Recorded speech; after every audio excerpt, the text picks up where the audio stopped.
The poison was already in his mouth when Mila screamed. "Stop! Don't swallow it!"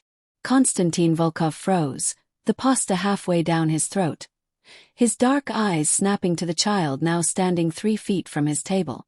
The entire restaurant went silent. His 4 bodyguards reached for their weapons. The child didn't move, her small chest heaving, tears streaming down her face. "Please," she whispered. "My mama says I have to be good and quiet, but they said you'll die and I can't watch someone else die. I can't, not again." Konstantin spat the food onto his plate. "Yuri," he said quietly. "Taste it." His lieutenant stepped forward, face pale. Everyone at the table knew what this meant. Yuri lifted the fork with a shaking hand and took a bite. 12 seconds later, he was convulsing on the floor, foam pouring from his mouth. The restaurant exploded. Customers stampeded toward the exits. Konstantin's men drew guns, scanning for threats. And through it all, the little girl stood perfectly still, watching Yuri's body seize and then go limp, her face drained of color. She'd seen this before. Konstantin could tell. The way she didn't look away. The way her hands clenched at her sides like she was trying to hold herself together. "Who are you?" he asked, his voice cutting through the chaos. Before she could answer, a woman slammed into her from behind, wrapping her in a desperate embrace. "Mila, oh God, Mila, what did you do?" Konstantin's breath caught.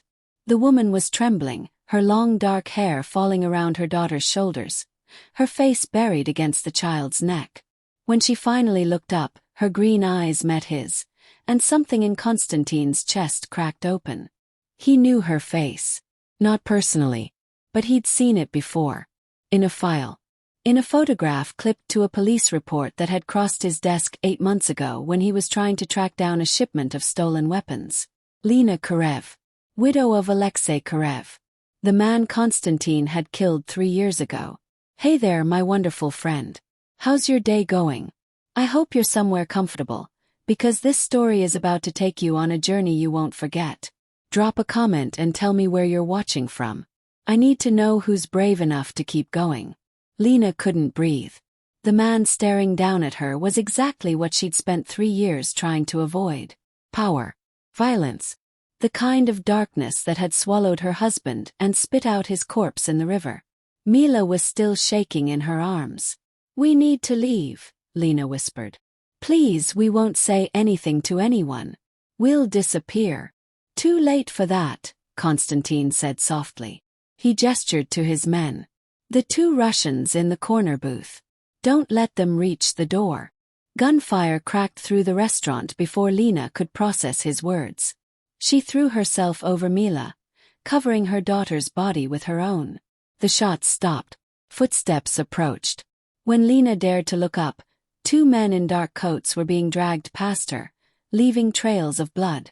Konstantin crouched beside her, close enough that she could smell cedar and gunpowder on his skin. "Your daughter just saved my life," he said. "That means she's in danger. Anyone who wanted me dead will want her dead too. Do you understand?" Lena's mind raced. She wanted to run. She wanted to grab Mila and disappear into the night. But she'd tried running before after Alexei died, and it hadn't worked. His debts had followed her. His enemies had found her anyway. "What do you want from us?" she asked, her voice steadier than she felt. Konstantin studied her face like he was solving a puzzle. "I want to know how an 8-year-old girl speaks Russian well enough to understand a murder plot," he said. "And I want to know why Alexei Karev's widow is celebrating her daughter's birthday 5 blocks from my territory." The blood drained from Lena's face. He knew. He knew who she was. Which meant he knew what Alexei had done. What he'd been involved in. Maybe even how he'd died. "I didn't know this was your territory," she whispered. "We just moved here 4 months ago. I'm trying to start over." Start over from what? From being his wife. Something flickered in Konstantin's eyes. Not sympathy exactly. More like recognition. He stood and offered his hand. Lena stared at it. This tattooed hand that had probably killed dozens of men, now extended to her like a lifeline. She didn't take it. She stood on her own, pulling Mila up with her. "We can take care of ourselves," she said. Konstantin's mouth curved into something that wasn't quite a smile. "I'm sure you can," he said. "But you won't have to. Anton Sergei, follow them home. Stay outside their building.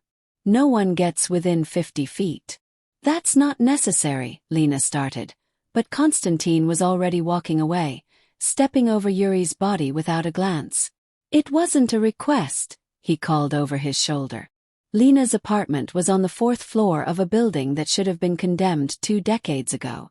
The stairs creaked. The walls were water-stained. But it was hers, paid for with money she earned selling flowers to people who could barely afford them.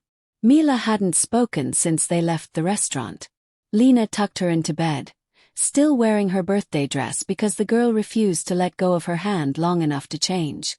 "Mama," Mila finally whispered. "Is that man going to hurt us like the other men hurt Papa?"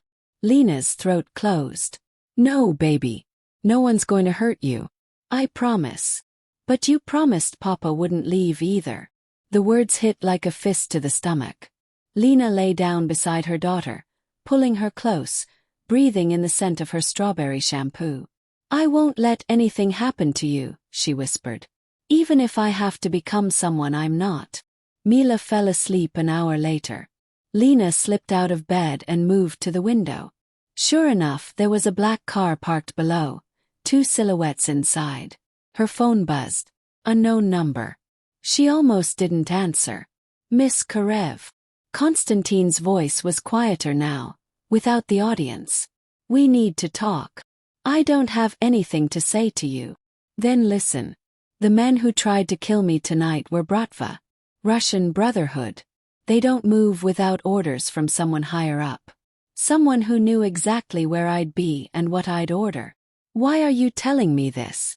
"Because your husband used to run weapons for the Bratva before he tried to double-cross them," Konstantin said.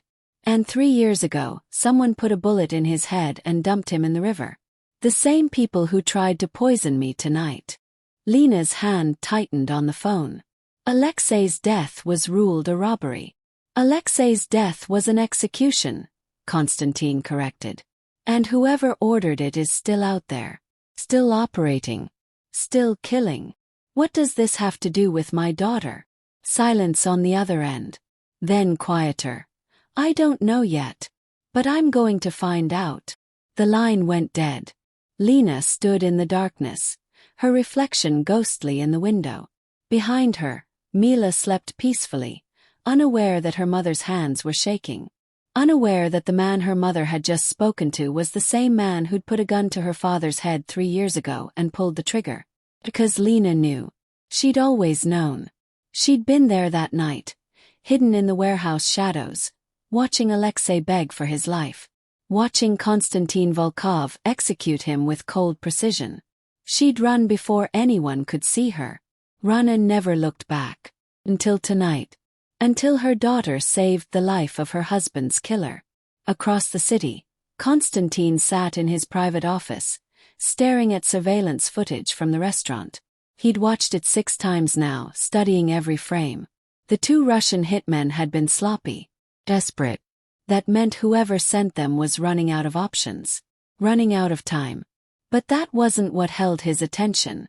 It was the woman, Lena. The way she'd covered her daughter's body without hesitation. The way she'd refused his help even though she was clearly terrified. The strength in her eyes when she'd said Alexei's name. His phone rang. Victor, his second in command. "We found something," Victor said. Alexei Karev didn't just run weapons. He was skimming money. Hundreds of thousands over 2 years. We thought he'd hidden it before we killed him, but we never found it. And his widow just put a down payment on a building in the commercial district. She's opening a flower shop. Paid in cash. $50,000. Konstantin leaned back in his chair, his mind racing. Lena Karev wasn't just Alexei's widow. She was his accomplice. She had the money. She'd been spending it carefully, slowly, trying not to draw attention. And now she was in Konstantin's debt. He smiled, but there was no warmth in it. Send her flowers tomorrow, he said. White lilies. And include a note. What should it say? Constantine thought of her green eyes. Her trembling hands. The way she'd looked at him like he was a monster. She wasn't wrong. Tell her I'd like to discuss her husband's outstanding debts, he said. In person. The flowers arrived at 7 in the morning. Lena was already awake, sitting at her small kitchen table with cold coffee and bills she couldn't pay. When the knock came, Mila was still asleep, and for a moment Lena considered not answering. But she knew who it was from. She opened the door to find a deliveryman holding an enormous bouquet of white lilies. The same flowers she'd carried at Alexei's funeral. The same flowers that meant death in Russian tradition. Her hands shook as she took the card. We should discuss your late husband's outstanding obligations. Tonight 8 p.m. Amara Restaurant private room. Come alone. Kilovolt. She crushed the card in her fist. He knew. Course he knew. Men like Konstantin Volkov didn't survive by being stupid. He'd done the math. Dead husband, hidden money, struggling widow who somehow had enough cash to lease a commercial space. What he didn't know was that the money wasn't stolen. It was earned. Every penny of it. Blood money, yes, but not from weapons dealing. Alexei had sold something far more valuable than guns. He'd sold information. Secrets about the very organization he'd worked for. And when they'd found out, when Konstantin Volkov had dragged him into that warehouse, Alexei had one last card to play. I have insurance, he'd screamed on his knees, blood already pouring from his mouth. Documents. Everything. If I die, it all goes to the feds. Lena had watched from behind the shipping containers. Her hand clamped over her mouth to keep from making a sound. Konstantin had pressed the gun to Alexei's temple. Where? Safe deposit box. Only I can access it. You kill me, you're finished. Konstantin had smiled then. Lena would never forget that smile. Then I guess I'll have to make sure you stay alive, he'd said. And then he'd pulled the trigger anyway. The memory made Lena's stomach turn. She looked down at the lilies, their white petals perfect and poisonous, and made a decision. She was done running. If Konstantin Volkov wanted to discuss debts, they'd discuss debts. All of them. Including the one he owed her daughter for saving his life. She pulled out her phone and typed a response to the number he'd called from last night. I'll be there. But Mila comes with me. You owe her honesty at least. The response came 30 seconds later. Agreed. Bring her. Lena stared at the screen. She'd expected resistance. Expected him to refuse. The fact that he'd agreed so easily made her chest tighten with unease. What was he planning? Mila wandered into the kitchen, rubbing sleep from her eyes. Mama, who sent flowers. Lena forced a smile. A man who wants to say thank you for what you did last night. The scary man with the pictures on his skin. Yes, baby. Mila walked over to the lilies, standing on her toes to smell them. Her face scrunched up. They smell like Papa's funeral. Lena's throat closed. She knelt beside her daughter, brushing hair from her face. Do you remember much about Papa? Mila shrugged, her small shoulders rising and falling. He smelled like cigarettes, and he yelled a lot. But sometimes he brought me candy. Did he ever talk to you about his work? He said he moved boxes for important people. Mila looked up at her mother with those two old eyes. But I heard you fighting about it once. You said the boxes were full of bad things. Lena pulled her daughter close, breathing her in. We're going to meet the scary man tonight, she whispered. And I need you to be very brave. Can you do that? Mila nodded against her shoulder. I'm always brave, Mama. You taught me. Across the city, Konstantin was in his gym, beating his fists bloody against a heavy bag. Victor stood in the doorway, watching his boss destroy himself one punch at a time. The woman agreed to meet, Victor said. She's bringing the kid. Konstantin didn't stop punching. Good. Boss, I have to ask. Why are we doing this? If she has Alexei's money, we take it. If she doesn't, we cut our losses. This dinner, this protection detail, it's not how we operate. Konstantin's fist drove through the bag, splitting it open.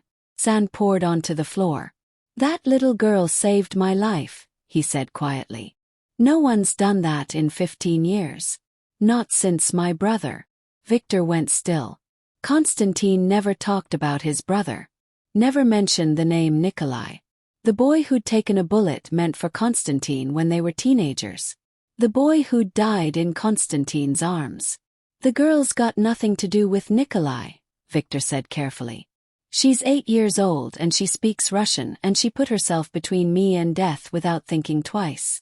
Konstantin turned, his dark eyes burning. Her father was a coward and a thief. Her mother is lying about something. But that child is innocent. And I'm going to make sure she stays that way.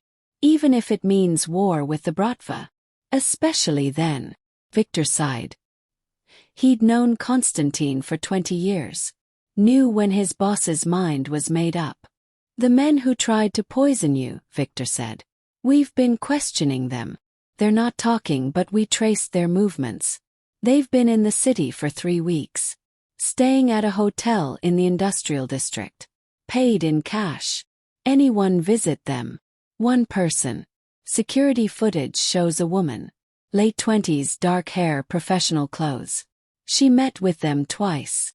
Konstantin's jaw tightened. Do we have a face? Partial. Tech team is cleaning it up now. I want a name by tonight. Victor nodded and left. Konstantin stood alone in the gym, staring at his bloody knuckles. He'd built his empire on violence. On fear. On the understanding that mercy was weakness and weakness got you killed. He'd executed dozens of men. Had ordered the deaths of dozens more. He'd become exactly what his father had raised him to be. Monster. But when that little girl had run toward him last night, tears streaming down her face, begging him not to die, something had cracked in the armor he'd spent his whole life building. She'd seen him. Not the monster. Not the boss. Just a man about to eat poisoned food. And she'd tried to save him anyway. His phone buzzed. Unknown number.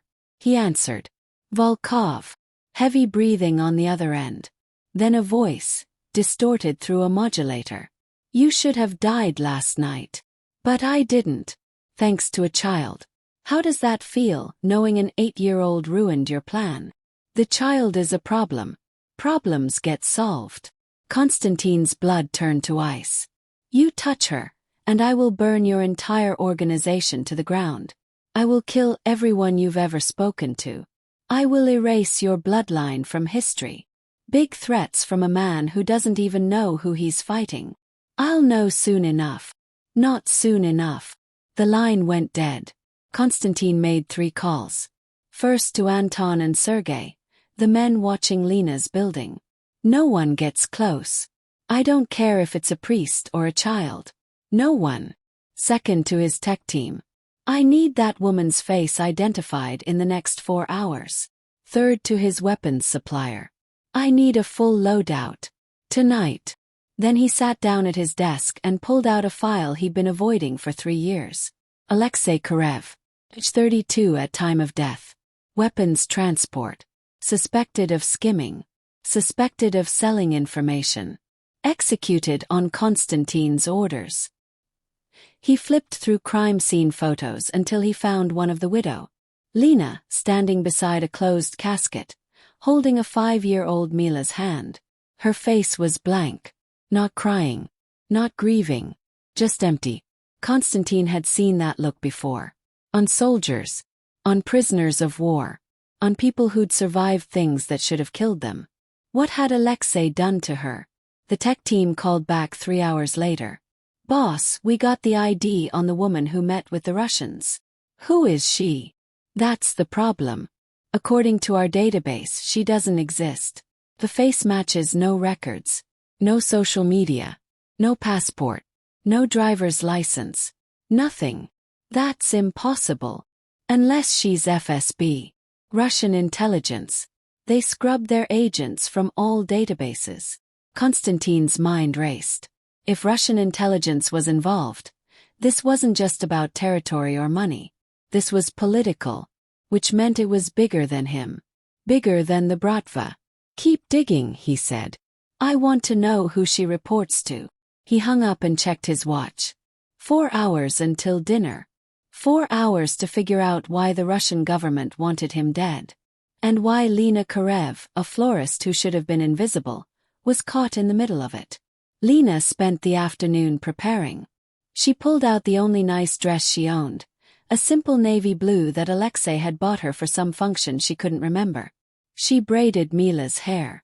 She packed a small bag with things she might need if they didn't come home tonight. Her neighbor, Mrs. Chen, knocked on the door at 6. I heard what happened at the restaurant, the old woman said in Mandarin. Lena had learned enough over the past 4 months to understand. Are you in trouble? I don't know yet, Lena answered honestly. Mrs. Chen pressed something into her hand. A small knife, barely bigger than Lena's palm, with a wicked sharp blade. My husband gave me this when we fled Beijing, she said. It saved my life twice. Maybe it saves yours. Lena's eyes burned. I can't take this. You can. You will. That little girl needs her mother. Lena hugged her. This tiny old woman who'd shown her more kindness in 4 months than Alexei had in 6 years of marriage. At 7:30, a car arrived. Not the black sedan from last night. A regular taxi. Lena held Mila's hand as they climbed inside. The driver didn't speak. Didn't look at them. Just drove.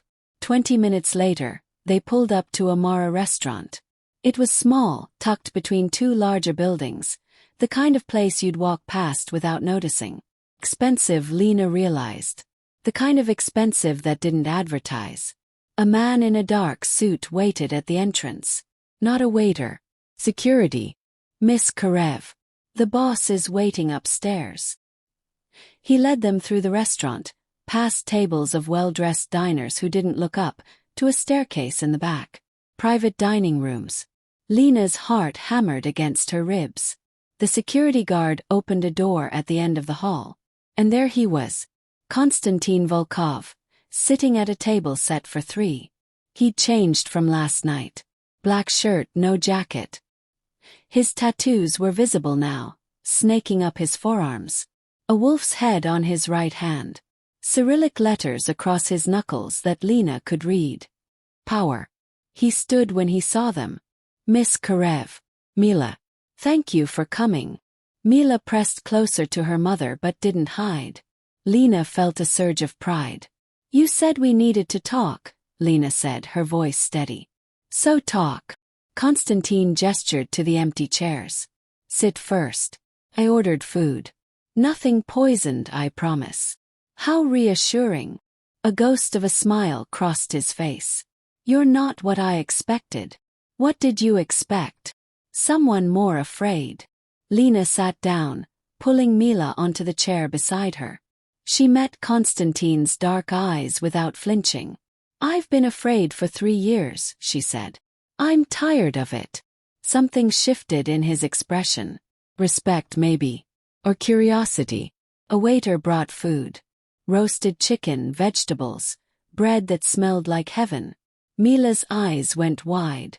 Lena realized with a pang that her daughter probably didn't remember the last time she'd eaten a meal like this.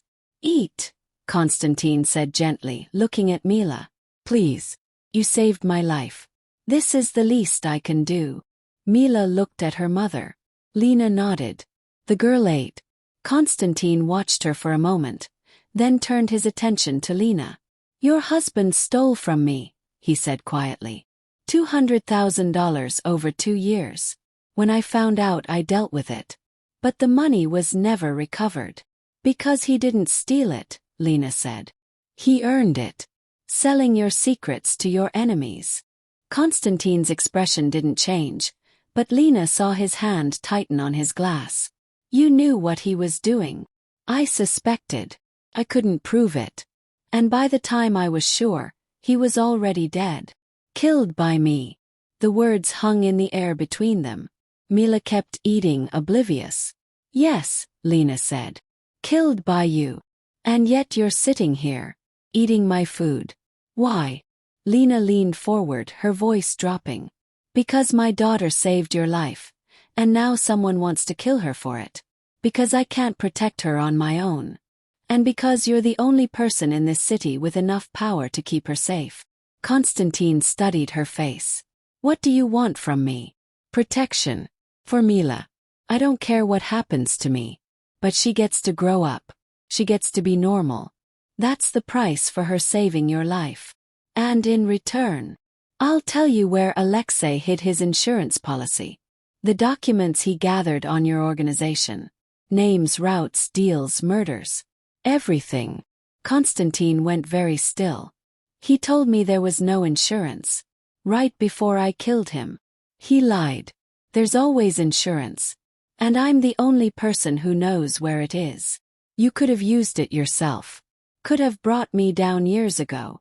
I don't want to bring you down, Lena said tiredly. I just want my daughter to live. Constantine sat back, his mind clearly racing. Lena could see him calculating, weighing options, looking for the trap. There's something you're not telling me, he said finally. There's a lot I'm not telling you. Just like there's a lot you're not telling me. But right now we both have the same problem. Someone's trying to kill you. And they're willing to kill an 8-year-old girl to do it. So either we work together or we both lose. Constantine looked at Mila, who was focused entirely on her chicken. Her small face content in a way that made Lena's chest ache. All right, he said quietly. We have a deal. But understand this. If you're lying to me, if this is some kind of game, I won't hesitate to finish what I started with your husband. I understand. Good. He pulled out his phone and made a call. Victor, I need a safe house prepared. 3 bedrooms, full security, stocked with everything a woman and child would need. Tonight. He hung up and looked at Lena. You're moving. Both of you. Somewhere no one can find you. I have a flower shop to open. I have a life. You have a target on your back. The shop can wait. Your life can't. Mila finally looked up, her mouth full of bread. Are we going on an adventure, Mama? Lena's eyes burned. She stroked her daughter's hair. Yes, baby. A little adventure. Constantine's phone buzzed. He looked at the screen and his expression darkened. We need to leave. Now. What's wrong? They just identified the woman who hired the men to poison me. He showed her the screen. Security footage, grainy but clear enough. A woman in her late 20s, dark hair pulled back, professional clothes. Lena's blood turned to ice. She knew that face. Her name is Irina Volkov, Constantine said. My sister. Who I thought died in a car accident 10 years ago. Lena stared at the photograph on Constantine's phone. Her mind refusing to process what she was seeing. That's impossible, she whispered. Clearly not. Constantine's voice was flat, emotionless, but Lena could see the tension in his jaw. She was 23 when she died. Car went off a bridge. They found her body in the river. I identified it myself. Maybe it's someone who looks like her. Facial recognition says 97% match. He stood abruptly. We're leaving. Victor's outside with the car. Lena grabbed Mila's hand, but before they could move, the lights in the restaurant went out. Complete darkness. Mila screamed. Lena pulled her daughter against her body. Her hand flying to the small knife Mrs. Chen had given her. She felt Constantine move beside her. Heard the metallic slide of a gun being drawn. Stay down, he hissed. Glass shattered. Not the windows. Something smaller. Lena smelled it before she understood what it was. Tear gas, Constantine choked out. They're flushing us out. Lena's eyes started burning immediately. Mila was coughing, gasping for air. Lena ripped off her cardigan and pressed it against her daughter's face. Breathe through this, baby. Breathe through this. Gunfire erupted from downstairs. Screaming. More breaking glass. Constantine grabbed Lena's arm in the darkness. There's a service exit behind the kitchen. Stay close to me. He pulled them through the blackness, one hand on Lena's wrist, the other holding his gun. Lena clutched Mila against her chest, her daughter's small body shaking with coughs. They burst through a door into a narrow hallway. Emergency lights cast everything in red. Constantine moved fast, checking corners like he'd done this 1,000 times before. "How many men do you have in the building?" Lena gasped. "Had 4. Don't know how many are still alive." They reached the kitchen. Pot still steaming on the stove. A door hung open at the back, leading to an alley. "Tweezy." Constantine must have thought the same thing because he stopped, his body going rigid. "It's a trap," he said. "What other choice do we have?" Before he could answer, the kitchen door behind them exploded inward. 3 men in black tactical gear poured through, weapons raised. Constantine shoved Lena behind the steel counter and fired. The sound was deafening in the enclosed space. Mila screamed. Lena covered her daughter's ears, pressing her face into her shoulder. 2 of the men went down. The third dove behind the industrial refrigerator. "Go!" Constantine shouted at Lena. "Through the back door, run left. There's a parking garage 2 blocks down. Victor will find you." "What about you?" "I'll be right behind you." Lena knew a lie when she heard one. But Mila was coughing blood now, the tear gas ravaging her small lungs. She had to choose. She always had to choose. Ran. Through the back door, into the alley, Mila bouncing against her hip. Left. 2 blocks. She could hear more gunfire behind her, but she didn't look back. Couldn't look back. The parking garage loomed ahead, its concrete entrance like a mouth. Lena ran inside, her lungs screaming, and nearly collided with Victor. "Where's the boss?" he barked. "Still inside. 3 men, maybe more." Victor swore in Russian and gestured to 2 others. "Get them to the safe house. I'm going back." "Wait." Lena grabbed his arm. "The woman in the photo. Constantine's sister. Is she really alive?" Victor's face was stone. "I don't know. But if she is, and she's working with the Bratva, then everything we thought we knew is wrong." He was gone before Lena could ask what he meant. The 2 remaining men ushered Lena and Mila into an armored SUV. The windows were tinted black. 1 man drove. The other sat in back with them, a rifle across his lap. Mila had stopped coughing, but her breathing was ragged, wheezing. Lena held her close, rocking slightly, murmuring reassurances she didn't believe. "Is the scary man going to die?" Mila whispered. "No, baby. He's very hard to kill. Like Papa was." Lena's breath caught. "What do you mean?" "I heard you talking to Grandma once. Before she got sick. You said Papa was like a cockroach. That he always survived." "I shouldn't have said that. But he didn't survive. So maybe the scary man won't either." Lena had no answer for that. They drove for 40 minutes, winding through streets Lena didn't recognize, doubling back, taking sudden turns. Finally, they pulled up to a house in what looked like a quiet suburban neighborhood. Normal. Unremarkable. Exactly the kind of place you'd never look for a Mafia safe house. Inside it was different. Steel-reinforced doors. Security cameras. Bulletproof windows. A full armory in what should have been a coat closet. "Upstairs," one of the men said. "Second door on the right.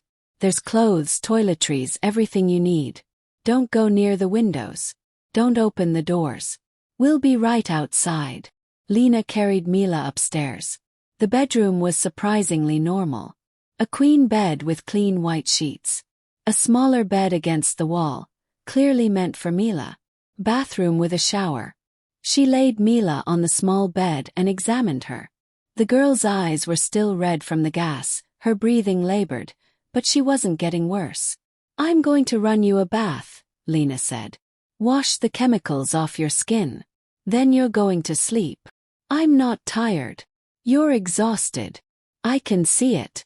While the tub filled, Lena's hands shook so badly she could barely turn the faucet. She'd been running for 3 years. 3 years of looking over her shoulder, of changing apartments every few months, of working jobs that paid under the table so she wouldn't leave a paper trail. And in one night it had all fallen apart. Because Mila had saved a monster's life. Well, that wasn't fair. Constantine wasn't a monster. Monsters didn't make deals. Didn't offer protection. Didn't risk their lives covering a retreat so a woman and child could escape. He'd killed Alexei, put a gun to her husband's head and pulled the trigger while Lena watched from the shadows. But Alexei had deserved it. God help her, he'd deserved it. The bathroom door opened. Lena spun, knife in hand, before she realized it was just Mila, already stripped down to her underwear. The water's ready, baby. She bathed her daughter gently, washing away tear gas residue and the smell of gunpowder. Mila was quiet, her usual questions absent. When Lena finally tucked her into bed, the girl's eyes were already closing. Mama. Yes, baby. I'm glad I saved him. Even if it made bad people angry. He has sad eyes. Like yours. Lena's throat closed. She kissed her daughter's forehead. Sleep now. I'll be right here. Mila was asleep in minutes. Lena sat on the edge of the queen bed, still fully dressed, Mrs. Chen's knife in her lap, waiting. An hour passed. Then two. Her phone buzzed. Unknown number. Her heart seized. Is he alive? She answered. Constantine's voice, rough with pain. Disappointed or relieved? I haven't decided yet. A low sound that might have been a laugh. Victor told me you asked about my sister. Is it really her? Silence. Then, I don't know. The woman I buried 10 years ago had the same face, the same dental records, the same DNA. But that was before I knew how deep the Bratva's resources went. Before I knew they had people inside the FSB who could falsify anything. Why would they fake her death? To take her, train her, turn her into exactly what they needed. Someone with access to me. Someone I'd trust without question if she ever came back. You think they've been planning this for 10 years? I think they've been planning something. And my sister, or whoever that woman is the key to it. Lena heard background noise. Car engine. Voices. Where are you? On my way to you. We need to talk about those documents you mentioned. Alexei's insurance policy. Now. Someone just tried to kill both of us in a coordinated attack. They knew where we'd be. Knew the restaurant layout. Knew exactly how to flush us into the open. That means either someone in my organization is talking, or someone's been watching us for a very long time. Or both. Or both, he agreed. Which means I need leverage. And those documents are the only leverage I have. Lena looked at Mila, sleeping peacefully despite everything. When you get here, she said quietly, I'll tell you everything. But you need to understand something first. The documents aren't just about your organization. They're about everyone. Bratva, the Italians, Chinese, even some politicians and cops. Alexei was paranoid. He kept records on anyone who could hurt him. If those documents get out, this city burns. Then we make sure they don't get out. We use them as insurance. Same as Alexei did. Alexei's dead. Alexei didn't have me protecting him. You're the one who killed him. Another silence. When Constantine spoke again, his voice was different. Softer. You were there that night. Weren't you? Lena's blood turned to ice. What? In the warehouse. When I executed your husband, you were there. That's how you knew I did it. That's why you're not afraid of me. You've already seen the worst of what I am. Lena's hand tightened on the phone. She thought about lying. Thought about denying it. But she was so tired of lying. Yes, she whispered. I was there. Why didn't you go to the police? Because Alexei beat me for 6 years. Because he threatened to kill Mila if I ever left. Because the night you put that gun to his head was the first time I'd been able to breathe in half a decade. She heard Constantine's sharp intake of breath. You should have told me. Why? So you could feel better about being a murderer. So I could have made sure you were taken care of. So I could have made sure he hadn't left debts that would come back on you. I didn't want your help then. I don't want it now. The only reason I'm accepting it is because my daughter's life is on the line. I know. Car sound stopped, engine cutting off. I'm here, Constantine said. Let me in. Lena hung up and walked downstairs. Through the security camera feed, she could see him standing at the door. He looked like hell. Blood on his shirt. A cut above his eyebrow. But alive. Impossibly, stubbornly alive. She opened the door. He stood there for a moment just looking at her.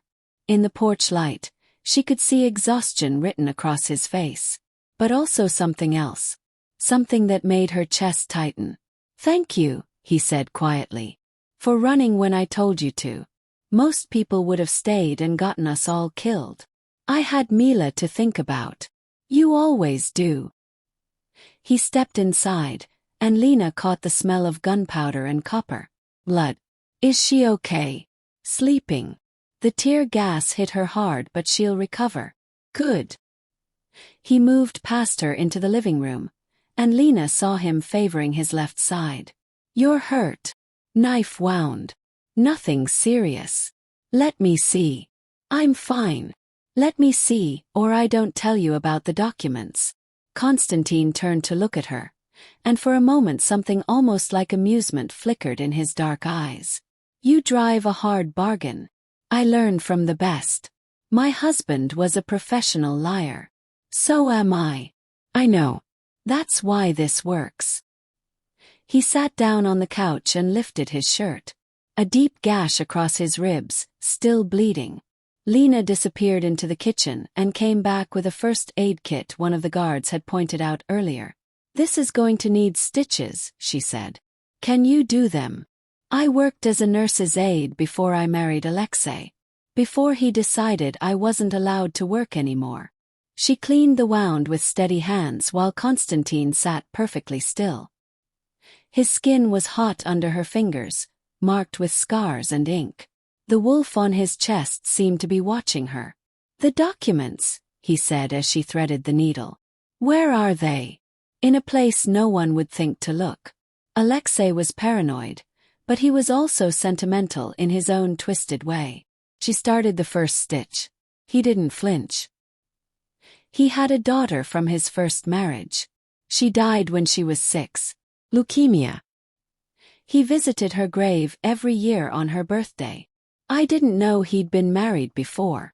Most people didn't. He kept that part of his life separate. But the documents are there. Buried with her. In a waterproof case inside the coffin. Constantine was quiet for a moment. That's either brilliant or insane. Both. Like I said, he was paranoid. She finished another stitch. The girl's name was Katia. She's buried in Riverside Cemetery, Section C, Plot 47. He had a concrete angel put on her headstone. Why are you telling me this? Lena paused, the needle halfway through his skin. Because someone tried to kill my daughter tonight. Because your sister, who's supposed to be dead, is apparently working with the people who want you buried. Because I'm tired of running and hiding and pretending I'm someone I'm not. She met his eyes. And because you were right. We do have the same problem. Which means we need to trust each other, at least enough to survive. Trust is dangerous in my world. Trust is dangerous in any world. But so is being alone. She finished the last stitch and tied it off. Constantine pulled his shirt back down. His gaze never leaving her face. Your husband was a fool, he said quietly. Why? Because he had you and he wasted it on violence. Lena's breath caught. Before she could respond, footsteps thundered down the stairs. Mila appeared in the doorway, her hair wild from sleep, her eyes wide. Mama, I had a bad dream. Lena was across the room in seconds, kneeling beside her daughter. It's okay, baby. You're safe. Mila looked past her at Constantine, who had stood up. You didn't die, the little girl said. No. Thanks to you, I didn't. Are you going to keep protecting us? Yes. Do you promise? Constantine crouched down so he was eye level with her, the same way he had in the restaurant 2 nights ago. I promise, he said. No one is going to hurt you or your mama. Not while I'm alive. Mila studied him with those two old eyes. Okay, she said finally. I believe you. Then she walked over and hugged him. Constantine froze. Lena could see the shock on his face, the way his hands hovered in the air like he'd forgotten how to touch another human being gently. Slowly, carefully, he put his arms around the little girl. Thank you for not dying, Mila whispered against his chest. When she pulled back and ran upstairs again, Constantine remained crouched on the floor, staring at his hands like they belonged to someone else. She doesn't know what I am, he said quietly. She knows exactly what you are, Lena replied. She just sees something else too. Something you probably don't see yourself. And what's that? Someone worth saving. Constantine looked up at her, and in his eyes Lena saw something that made her heart stutter. Not the cold killer who'd executed her husband. Not the ruthless boss who'd built an empire on fear. Just a man. Haunted. Lonely. Desperate for something he'd probably forgotten how to name. His phone rang, shattering the moment. He answered. Talk to me. Victor's voice, urgent even through the speaker.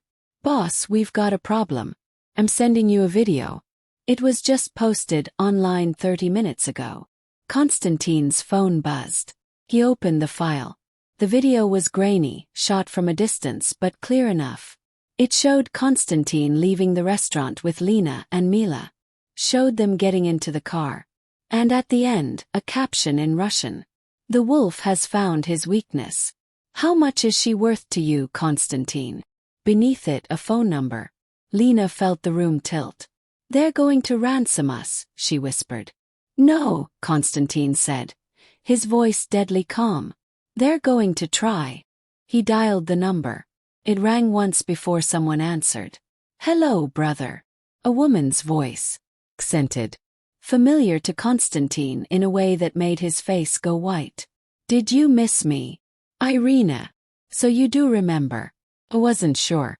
10 years is a long time to mourn a sister. What do you want? What I've always wanted. What was stolen from me? Her voice hardened. Our father's empire. The one you took when you let me die. I didn't let you die. You were in an accident. I was in an assassination attempt. One meant for you. But you were too busy consolidating power to notice your baby sister was being targeted. So they took me instead. Trained me. Showed me what you really are.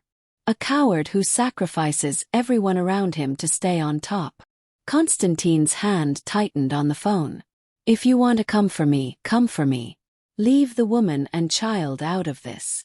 But they're the first thing you've cared about in a decade. Which makes them perfect leverage. Irina laughed, and it was a cold sound. Here's what's going to happen. Tomorrow night, midnight, you're going to meet me at the old steel mill on the south side. You're going to bring the deeds to all your properties, access to all your accounts, and control of your entire operation.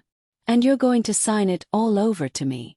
And if I don't, then I kill the pretty florist and her daughter, Loli, while you watch. And then I kill you too. The line went dead. Constantine stood perfectly still. His face unreadable. She's bluffing. Victor's voice came through the phone he'd forgotten to hang up. She doesn't know where the safe house is. She can't get to them. She knew about the restaurant, Constantine said. She knew our route, our security, everything. Which means she has someone inside. Someone close. Close enough to know where every safe house is. He looked at Lena. We need to move. Somewhere no one knows about. Not even my own men. Where? Constantine was quiet for a long moment. Then he made a decision that went against every instinct he'd honed over 15 years of survival. Somewhere I swore I'd never go back to, he said. My childhood home. The childhood home was a rotting 2-story house an hour outside the city.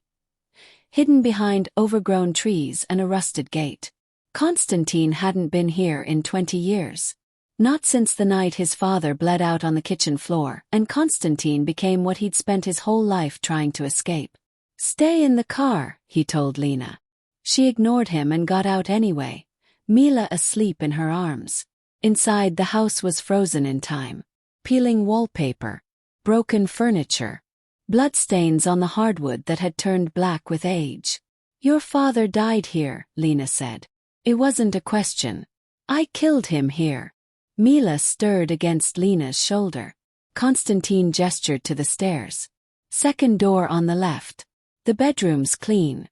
I had someone maintain it." "Why?" "Because I kept hoping I'd burned enough of his memory away that I could come back without seeing his face everywhere."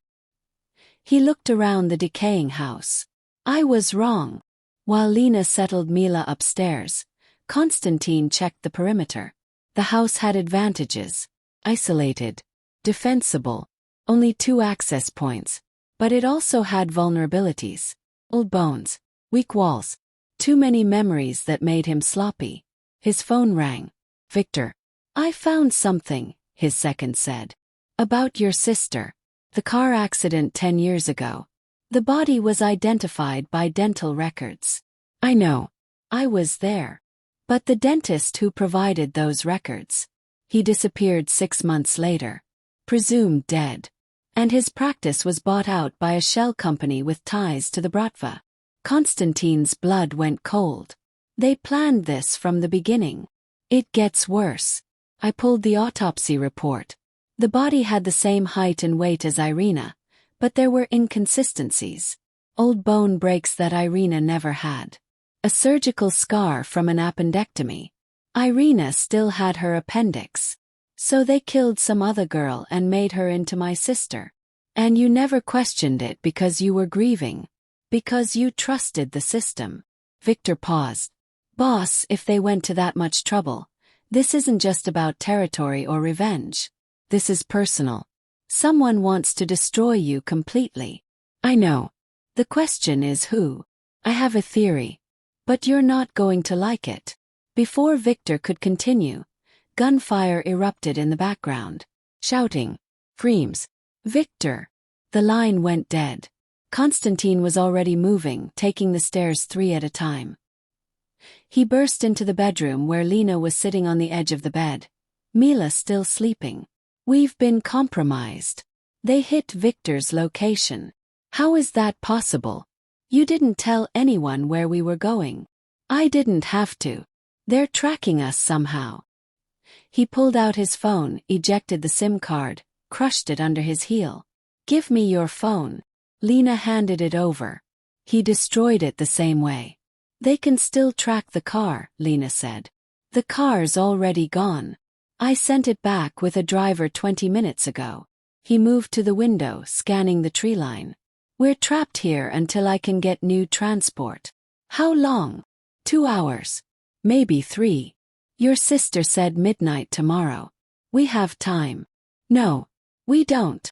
Constantine turned to face her. "Victor was about to tell me something. Something about who's really behind this. Someone wanted him dead before he could." "You think there's someone above your sister?" "I know there is.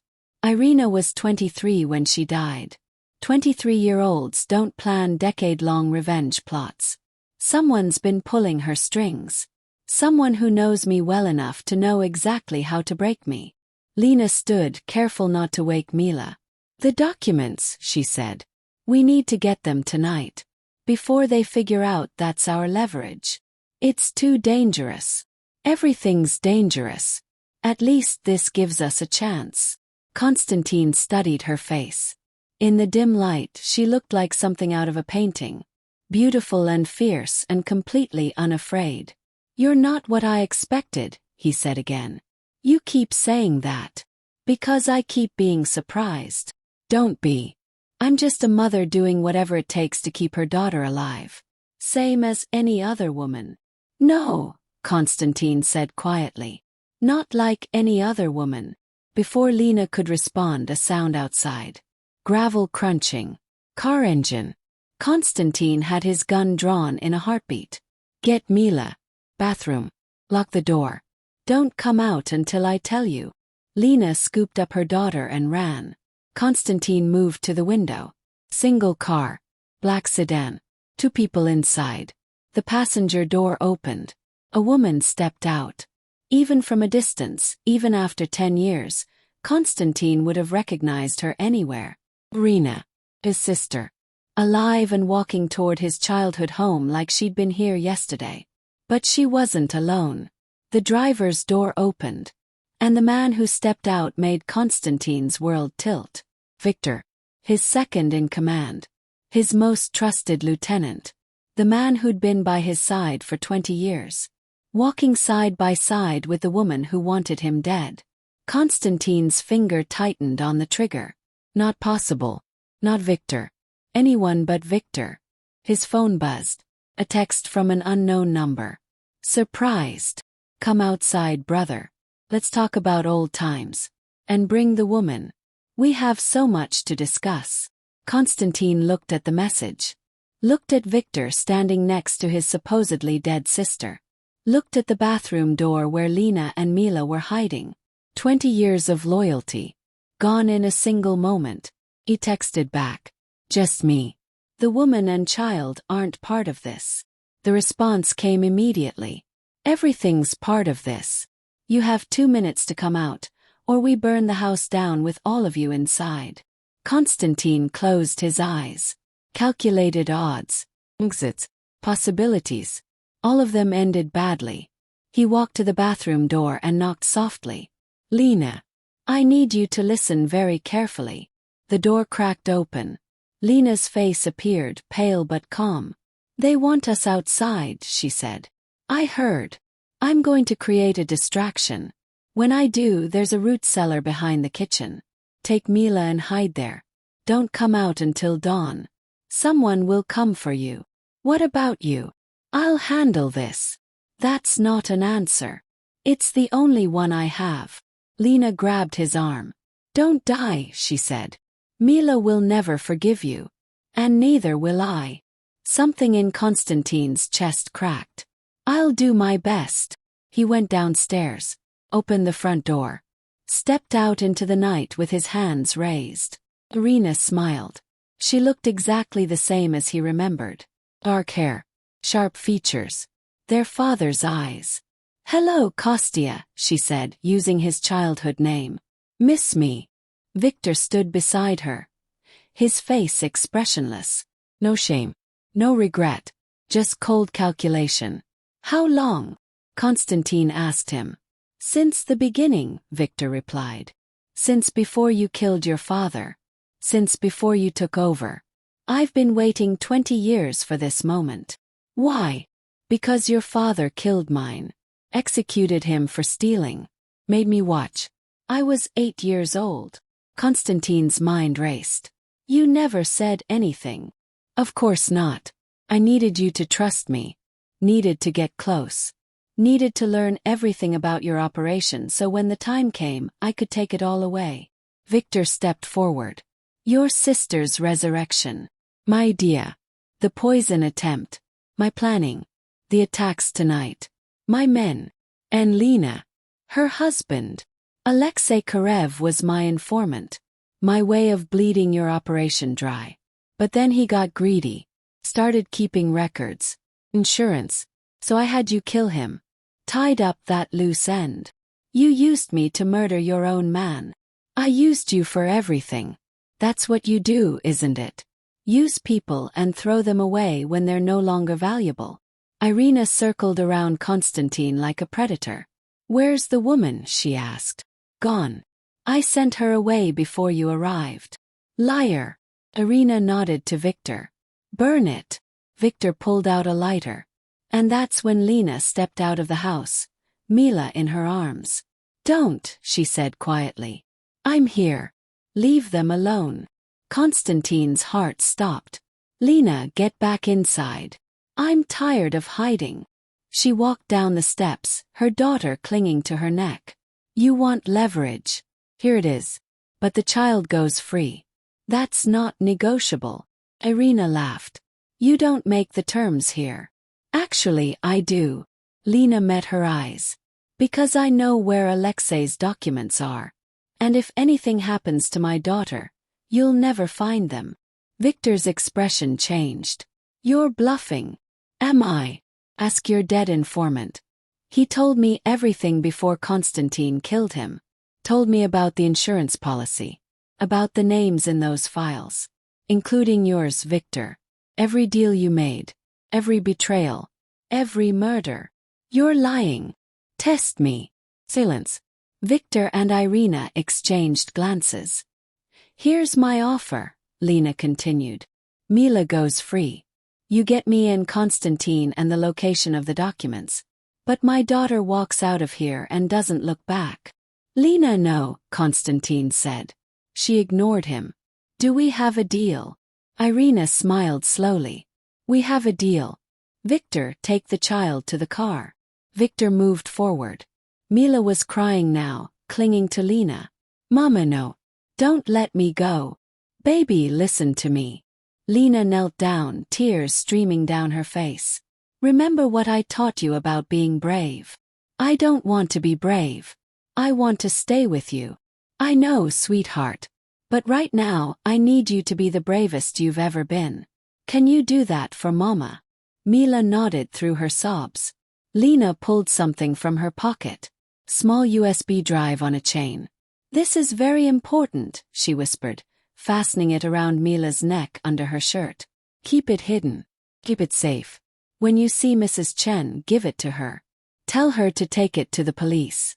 Can you remember that? Mrs. Chen. Police. Good girl. Lena kissed her forehead. I love you more than anything in this world. Don't ever forget that. Victor pulled Mila away. The little girl screamed, reaching for her mother, but Victor carried her to the car and drove away. When the taillights disappeared, Lena turned back to Irina and Constantine. The documents aren't in a grave, she said calmly. That was a lie. They're in a safe deposit box downtown. And I'm the only one who can access it. Constantine stared at her. Irina pulled out a gun. Then I guess you're coming with us. The bank opened at 9 in the morning. Irina had Lena in the back of the car, a gun pressed against her ribs beneath a coat. Constantine was in a separate vehicle with 3 of Victor's men, hands zip-tied behind his back. Walk in calmly, Irina instructed. Access the box. Hand over the documents. If you signal anyone, if you try anything clever, Constantine dies. Understand? Lena nodded. She'd been awake all night, watching Constantine through the warehouse window where they'd been held. He'd been beaten. Not severely, but enough to make a point. Enough to show him how powerless he'd become. They walked into the bank together. Irina's arm linked through Lena's like they were friends. Sisters even. You're good at this, Lena said quietly. At what? Pretending to be human. Irina's grip tightened. Careful. At the counter, Lena provided identification. The bank manager, a middle-aged woman with kind eyes, smiled. Box 447, Miss Karev. Right this way. They descended into the vault. Rows of metal boxes.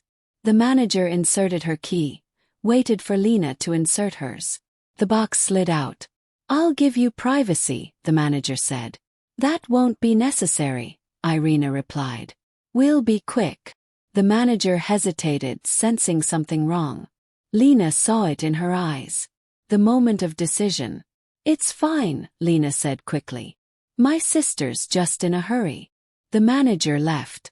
Irina opened the box. Inside was a single envelope. Yellowed.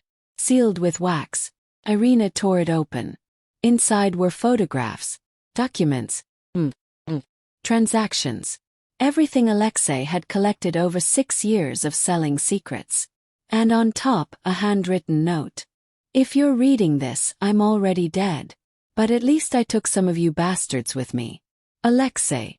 Irina flipped through the documents, her face unreadable. Then she smiled. This is perfect, she said. This is exactly what I need to bury every rival, every threat, everyone who ever doubted me. Then let Constantine go. You have what you want. Oh, I'm not done with him yet. Irina tucked the documents into her bag. He still has to suffer. Has to lose everything the way I did. They walked out of the vault. The stairs. Back into the main lobby. And that's when Lena saw them. Police. 6 of them. Surrounding the bank entrance. Her heart leaped. Mila had done it. Had gotten the USB drive to Mrs. Chen. Had brought help. But Irina saw them too. You set me up, she hissed. I protected my daughter. That was the deal. Irina pulled the gun from beneath her coat. Screams erupted. Customers hit the floor. Everyone stay calm. Irina shouted. I just want to leave. No one has to die. The police didn't move. A standoff. Irina's phone rang. She answered, keeping the gun trained on Lena. What? Then her face went white. When? She hung up and looked at Lena with pure hatred. Your daughter never made it to the police. Victor intercepted her 20 minutes outside the city. He has her now. Lena's world stopped. No. You said she'd go free. I lied. Irina grabbed Lena's arm, using her as a shield. Here's what's going to happen. The police are going to let us walk out of here. We're going to get in the car. And you're going to call off whatever plan you set in motion, or Victor puts a bullet in your daughter's head. Lena couldn't breathe. Couldn't think. Mila. Her baby. In Victor's hands. Prove she's alive, Lena managed. Irina made a call. Put it on speaker. Let me talk to the kid, she said. A moment later, Mila's voice, small and terrified. Mama. Baby, I'm here. Are you hurt? I'm scared. The man said you lied. Said you're not coming for me. That's not true. I'm coming. I promise. Victor's voice cut in. Touching. Now here's the situation. You have 2 hours to deliver Constantine to the old steel mill. Alone. No police. No tricks. Or the girl dies. The line went dead. Lena turned to the police. Let us go, she said. Ma'am, we can help you. You can't. Just let us go. The officer in charge studied her face. Saw the desperation. The truth. Stand down, he said to his team. Irina walked Lena out of the bank into the waiting car. They drove in silence to the warehouse where Constantine was being held. When they arrived, Lena saw him immediately. Still bound. Still bloodied. But alive. Change of plans, Irina announced. Victor has the girl. He wants Constantine delivered to the steel mill in 2 hours. After that, he'll let the child go. Victor's lying, Constantine said. He's going to kill all of us. Probably, Irina agreed. But what choice do you have? She cut Constantine's bonds. Here's your chance, brother. Go save the girl. Be the hero you always pretended to be. And when you fail, when Victor puts you down like the dog you are, I'll be there to watch. Constantine stood slowly, rubbing his wrists. Why are you doing this? He asked his sister. I loved you. Mourned you. If I'd known you were alive. You would have what? Saved me. You couldn't even save yourself. Our father beat you bloody every night and you took it. Took it until you finally snapped and killed him. And even then, you became exactly what he was. A monster who uses people and throws them away. I'm not him. Yes, you are. That's why this is so perfect. You're going to die trying to save a child you barely know. For a woman who watched you murder her husband. You're going to die alone. Just like he did. She tossed Constantine a gun. 1 clip. 15 rounds. Good luck. Then she walked away, taking her men with her. Constantine and Lena stood in the empty warehouse. Alone. Armed with a single gun against an army. The USB drive, Constantine said. What was on it? Copies of the documents. And something else. Video footage from the night you killed Alexei. Constantine's face went pale. You recorded it. I had my phone. I was terrified. I thought if something happened to me, at least there'd be evidence. Lena met his eyes. The footage shows everything. Alexei begging. You executing him. Me hiding in the shadows watching. Why would you give that to your daughter? Because if we don't survive this, I want the world to know the truth. About you. About Alexei. About all of it. The truth will destroy me. I know. Constantine stared at her. Then, slowly he started to laugh. A broken, bitter sound. I've spent 15 years building an empire. Killed dozens of people. Destroyed lives. And I'm going to lose everything because I fell for a dead man's widow and her brave little girl. You haven't fallen for anyone. Haven't I? He stepped closer. You think I'm protecting you out of obligation. Out of debt. I could have walked away a dozen times. Could have let Victor take you. Could have saved myself. Then why didn't you? Because when your daughter hugged me, I remembered what it felt like to be human. And when you stitched me up and told me I was worth saving, I almost believed it. Lena's eyes burned with tears. We need to go, she said. We need to save Mila. We're going to die. I know. But we're going to try anyway. They took a car from the warehouse. Drove toward the steel mill in silence. Constantine checked the gun. 15 rounds. Lena had Mrs. Chen's knife. Against Victor's army they had no chance. Tell me about her, Constantine said. About Mila. If we don't make it, I want to know who I'm dying for. Lena swallowed hard. She loves strawberries. Hates loud noises. She wants to be a teacher when she grows up because she thinks everyone deserves to learn beautiful things. Lena's voice broke. She saved you because she's good. Because despite everything she's seen, she still believes people are worth saving. She's wrong. Maybe. But she made you want to prove her right. That counts for something. They pulled up to the steel mill at 11:45. 15 minutes early. The building was a skeleton of rusted metal and broken windows. Victor's men were positioned on the catwalks. Snipers. At least 6. Impossible odds. Constantine and Lena walked inside together. Victor stood in the center of the vast space. And beside him, tied to a chair, was Mila. Right on time, Victor said. I appreciate punctuality. Let her go, Lena said. You have me. You have Constantine. You don't need her. But I want her. I want you to watch her die. I want Constantine to fail at the one decent thing he's tried to do in his entire life. I want both of you to understand what it feels like to lose everything. He raised his gun. Aimed at Mila's head. And that's when Constantine moved. He was fast. Faster than Lena had ever seen anyone move. He threw himself in front of Mila. His body a shield. The gunshot echoed through the steel mill. Constantine fell. Blood bloomed across his chest. Killing shot. Enter mass. He hit the ground and didn't move. Lena screamed. She ran toward him, but Victor's men grabbed her, held her back. No, she sobbed. No, please no. Victor walked over to Constantine's body. Kicked it once. No response. That's disappointing, he said. I expected more of a fight. He turned to Mila, who was crying silently, staring at Constantine's body. Now, Victor said, pressing the gun to the child's temple. Let's finish this. Lena closed her eyes. This was it. Then, it failed. Failed to protect her daughter. Failed to escape her husband's legacy. Failed at everything. Wait. The voice came from the doorway. Irina stood there holding a phone.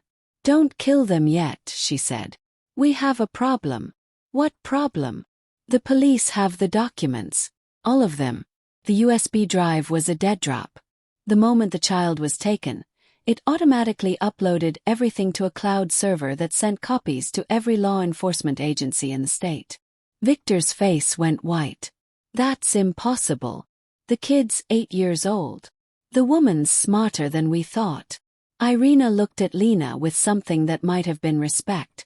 She set this up before she ever went to the bank. The documents were insurance. Not for Alexei. For her. Victor turned to Lena, rage twisting his features. You destroyed everything. I saved my daughter, Lena said. That's all I ever wanted. She's still going to die. You're all going to die. He raised the gun again. And Constantine's body moved. His hand came up. The gun fired. Once. Victor fell. Constantine rolled to his feet, blood pouring from his shoulder, not his chest. The bulletproof vest he'd taken from the warehouse had saved him. "The problem with revenge," he rasped, "is that you talk too much." He shot the two men holding Lena, turned and fired at the snipers on the catwalks. Lena grabbed Mrs. Chen's knife and cut Mila's bonds, pulling her daughter into her arms. Gunfire erupted. Konstantin moved like a wounded animal, taking down Victor's men one by one.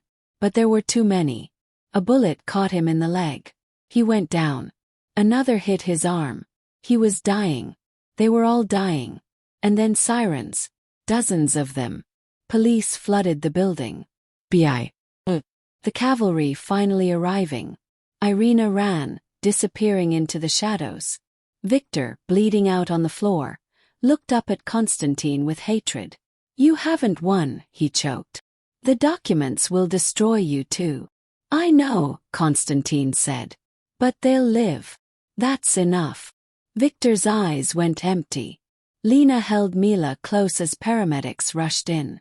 She watched them load Konstantin onto a stretcher, his face gray with blood loss. "Is he going to die?" Mila whispered. "I don't know, baby." Federal agent approached. "Miss Karev, we need you to come with us. You and your daughter.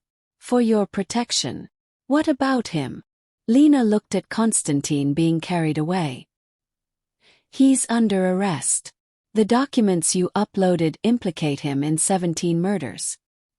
He's going to prison for the rest of his life." Lena felt something break inside her chest. They'd survived. Mila was safe. The nightmare was over. But Konstantin, the monster who'd become something more, would spend his remaining days in a cage. "Can I speak to him?" Lena asked. "Just once." The agent hesitated, then nodded. Lena approached the stretcher. Konstantin's eyes were barely open. "You saved her," Lena whispered. "Thank you. Tell her." Konstantin's voice was fading. "Tell her she was right. Some people are worth saving. You can tell her yourself. When you get better. We both know where I'm going. And it's not to a hospital. Then I'll bring her to visit. Wherever you are.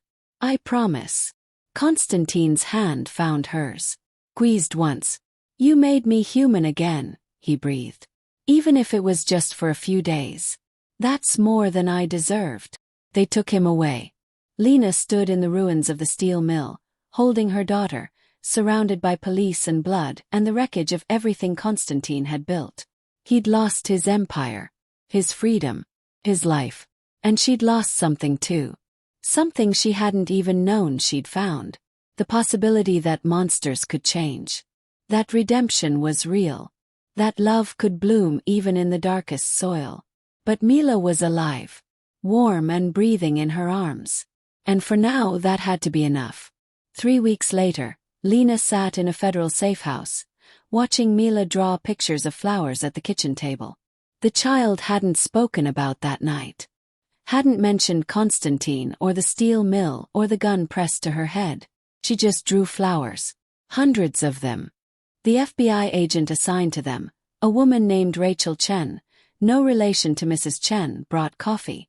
"The prosecutor wants to meet with you again," she said. "They're building the case against Volkov. Your testimony is crucial. I already told them everything. They want you to testify at trial. In person. About your husband's murder. About Volkov's organization." Lena stared into her coffee. "If I testify, he'll spend the rest of his life in prison." "He's a murderer, Miss Karev. He killed your husband." "My husband was a monster who beat me for 6 years. Konstantin Volkov saved my daughter's life." Rachel sat down across from her. "You have feelings for him. That's insane. Is it? You've asked about him every single day. Whether he's alive. Whether he's recovering. Whether he's said anything." Lena's hands tightened on the mug. "Has he?" Rachel sighed. "He's refused legal representation. Refused to speak to anyone. The doctors say he's recovering physically, but mentally." She paused. "He's given up." He just sits in that hospital bed under guard, staring at the wall. I want to see him. That's not possible. Please. I need to know something. Just 10 minutes. Rachel studied her face, then made a decision that probably violated a dozen protocols. 10 minutes. That's all. The hospital was 40 minutes away. Constantine was in a secure wing, handcuffed to the bed despite his injuries. 2 guards stood outside his door. When Lena walked in, he didn't look at her.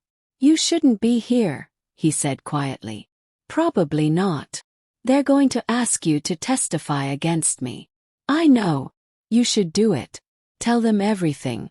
I deserve whatever I get. Lena sat in the chair beside his bed. Mila asks about you, she said. Every night before bed. She wants to know if you're okay.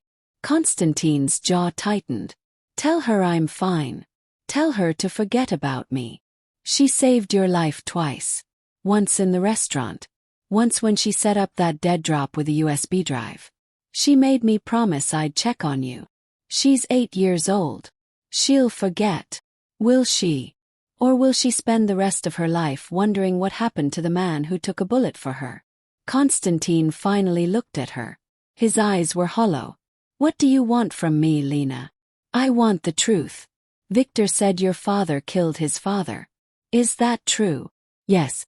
Victor's father was my father's lieutenant. He stole money. My father executed him in front of his entire family. Victor was 8 years old. The same age as Mila. Yes. So he spent 20 years planning revenge. Building trust. Waiting for the perfect moment to destroy you. And he succeeded. My organization is dismantled. My people are scattered or arrested. Everything I built is gone. Lena leaned forward.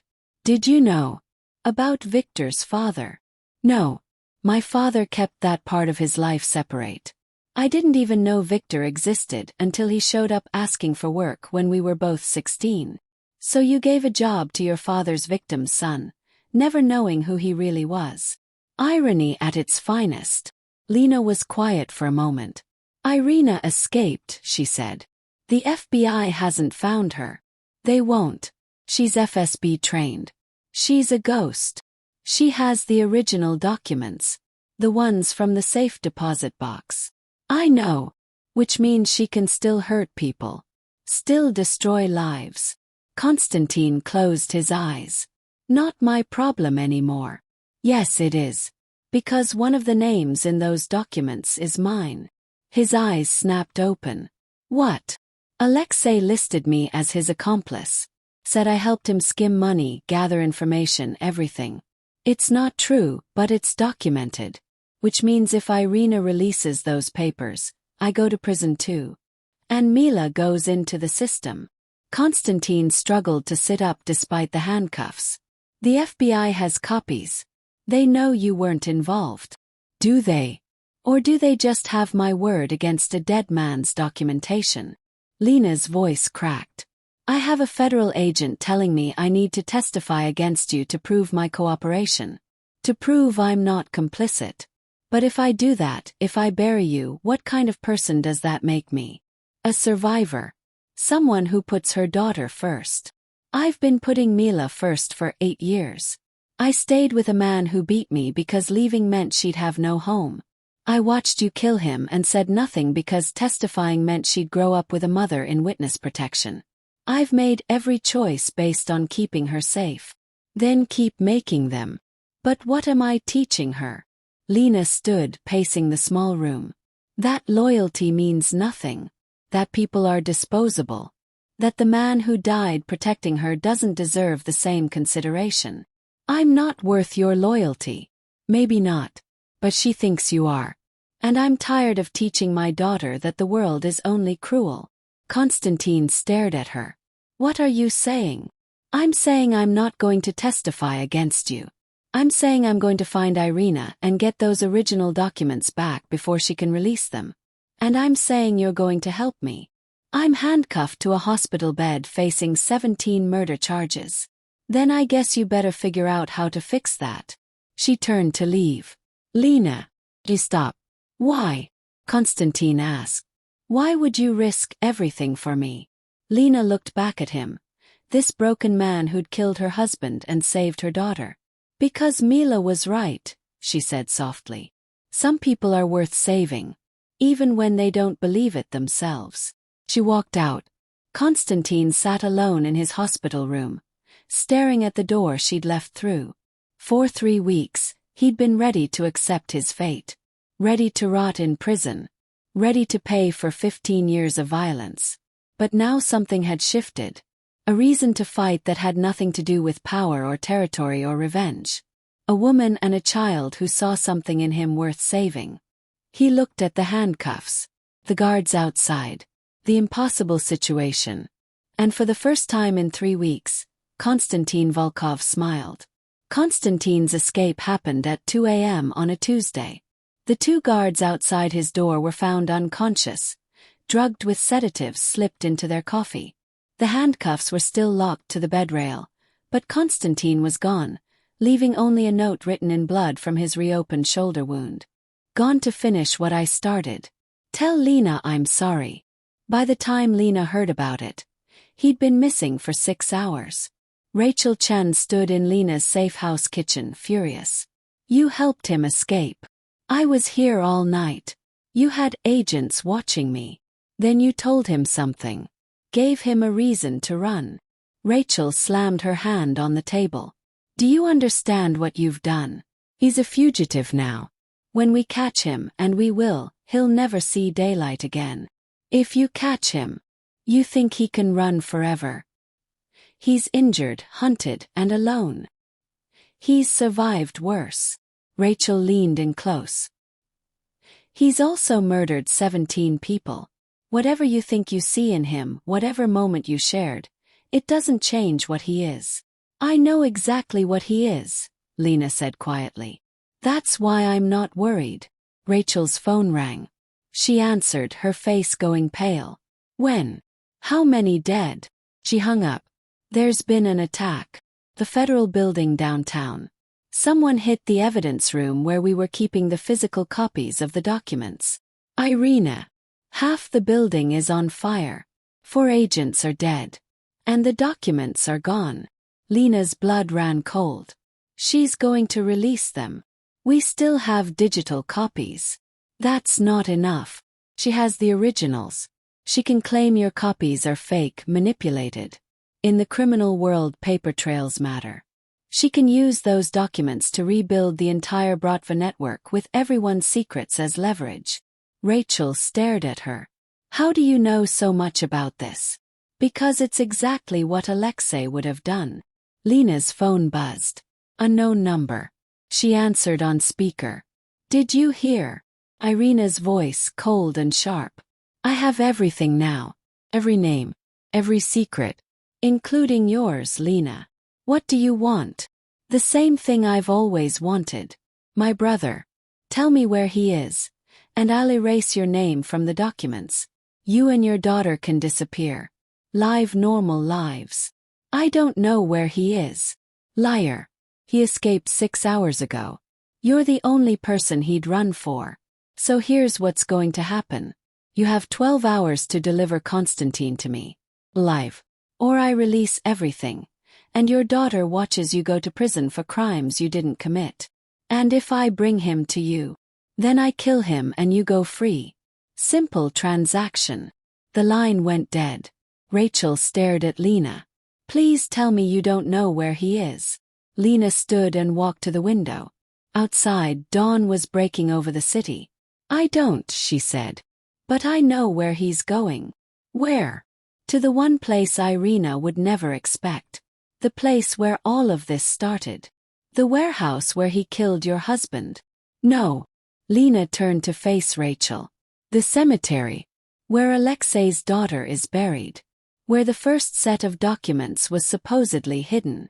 But you said those documents were in the safe deposit box. I lied.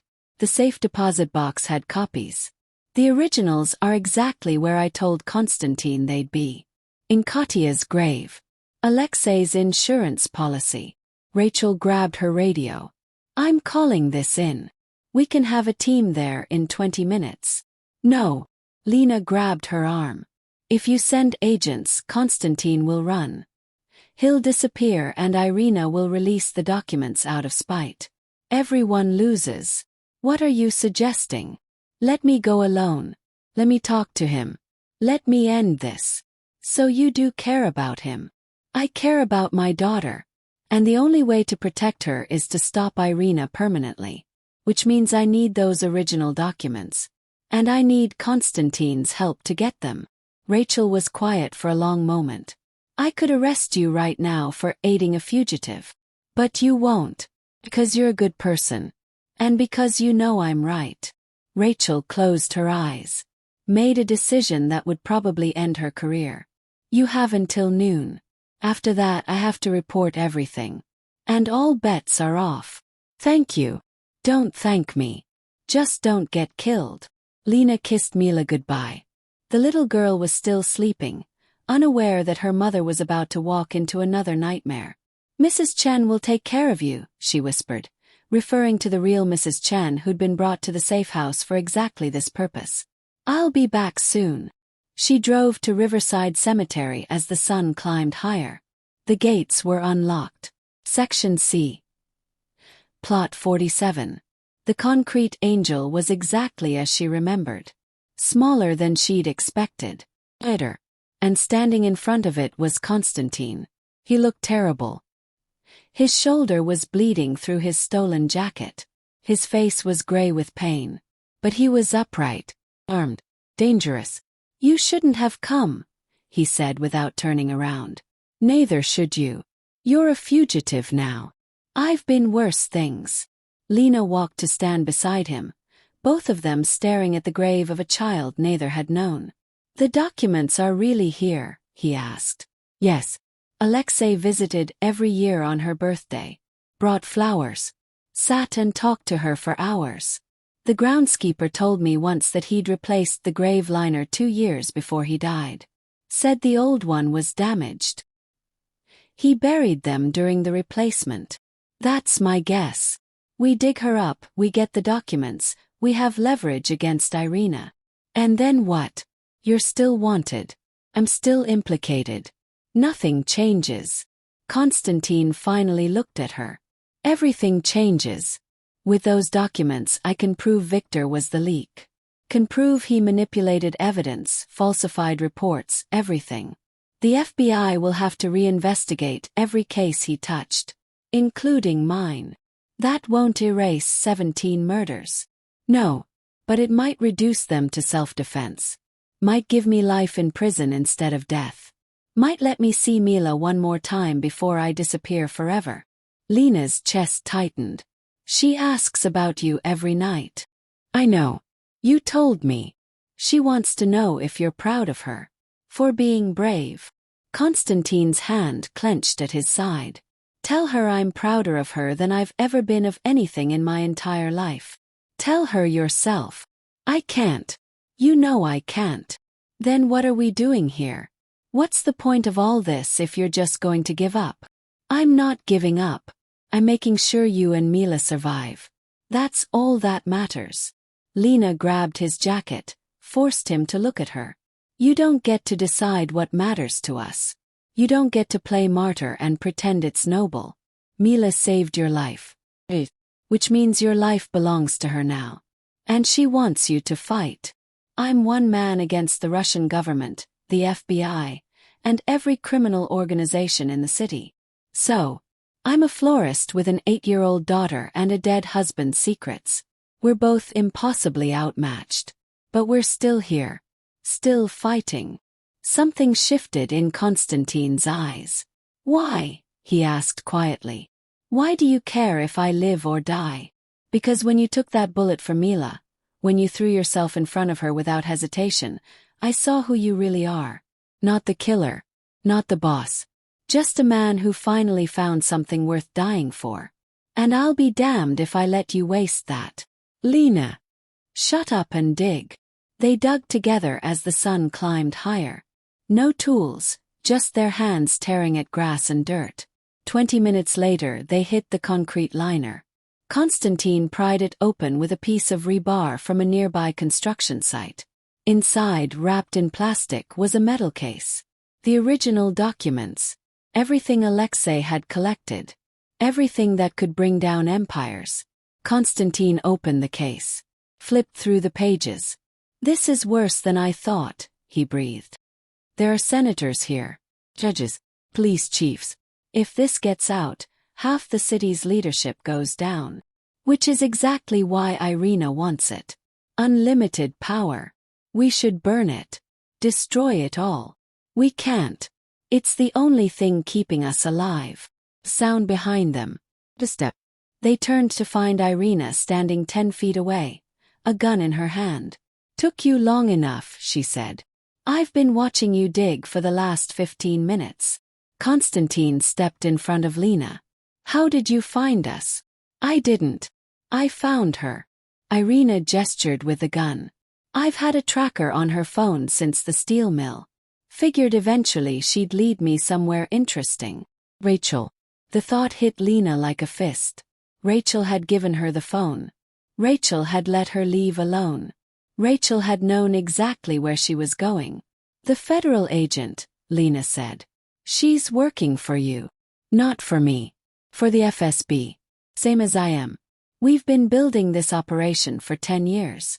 Rachel's been embedded in the FBI for 5. She's the one who made sure the evidence room was accessible.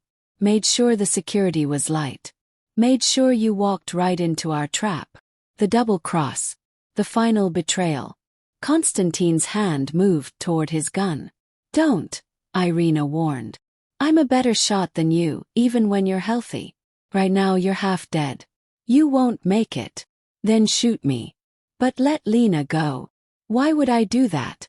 She's seen everything. Knows everything. She's a liability. She's innocent." "No one's innocent, brother. You taught me that." Irina's finger tightened on the trigger. And Lena moved.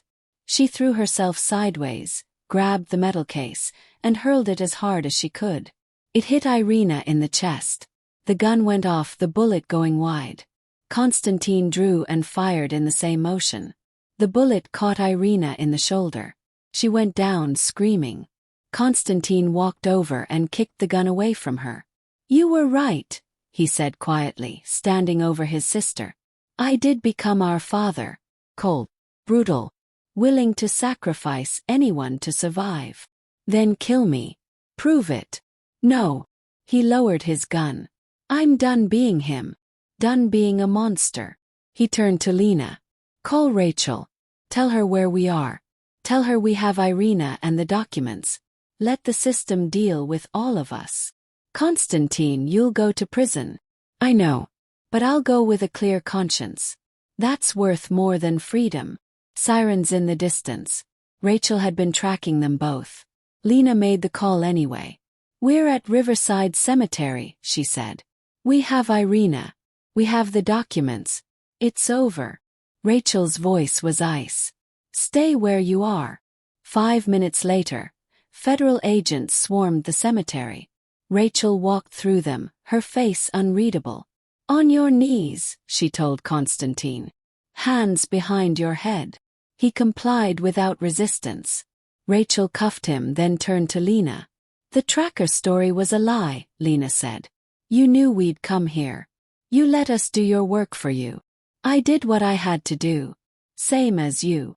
Are you FSB? No. But I needed you to believe Irina thought I was. Needed her to feel confident. Needed her to make a mistake." Rachel looked at Irina being loaded into an ambulance. And she did. She turned back to Konstantin. "You could have run. Could have taken the documents and disappeared. Why didn't you?" Konstantin looked at Lena. "Because someone reminded me that some things are worth more than survival." Rachel was quiet for a moment. "The documents prove Victor falsified evidence. Manipulated testimony. Coerced witnesses. Every case he touched is compromised. Which means your case is compromised." "What does that mean?" "It means you're still going to prison. But maybe not forever. Maybe just long enough to pay for the things you actually did." She pulled him to his feet. "Take him," she told the other agents. As they led Constantine away, he looked back at Lena one last time. "Take care of her," he said. "Tell her I'm sorry I couldn't stay. She'll understand." "Will she?" "She's 8 years old and she saved a mafia boss's life because she thought everyone deserves a chance. If anyone will understand, it's her." Constantine smiled. A real smile. The first one Lena had ever seen. "You're right. She's better than all of us." Then he was gone, loaded into a federal transport vehicle. Lena stood in the cemetery surrounded by agents and graves, and the wreckage of 3 weeks that had changed everything. Rachel approached her carefully. "You're free to go," she said. "The documents clear you of all involvement in your husband's crimes. You and Mila can go home." "Just like that." "Just like that. Though I'd recommend changing your name. Disappearing for a while. Irina has allies who won't be happy about her arrest." "What about Constantine? What about him? How long will he serve?" Rachel looked away. "If he cooperates, testifies against the Bratva leadership, maybe 15 years. With good behavior, he could be out in 10 years. Mila would be 18. An adult. Can I visit him?" "Why would you want to?" "Because he saved my daughter's life. Because I owe him that much." Rachel studied her face. "You're in love with him. That's ridiculous." "Is it? You risked everything to help him. You're standing in a cemetery asking about visitation rights for a man who murdered your husband." Lena had no answer for that. 'Cause maybe Rachel was right.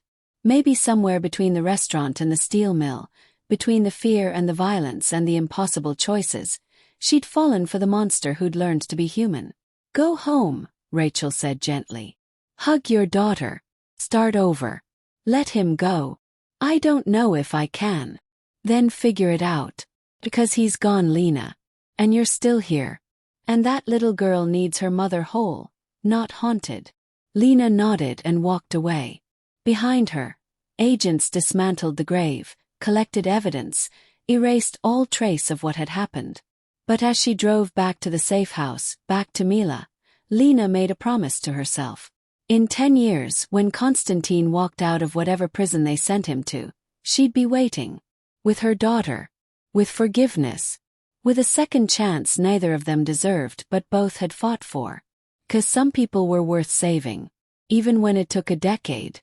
6 months later, Lena was arranging tulips when the shop door opened. She'd reopened the flower shop in a different neighborhood under a different name. Mila was in school, finally smiling again, finally sleeping through the night. They were healing. Slowly.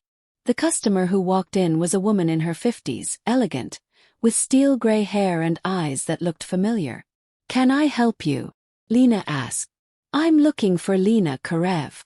Lena's hand went to the knife she now kept in her apron pocket. "Always. Who's asking?" "My name is Natasha Volkov. Konstantine's mother." The world tilted. "He told me you were dead. He thought I was. I let him think that. Safer for everyone." Natasha moved closer. "I've been watching you. Watching my son. Watching everything fall apart. Why are you here?" "Because Irina isn't my daughter."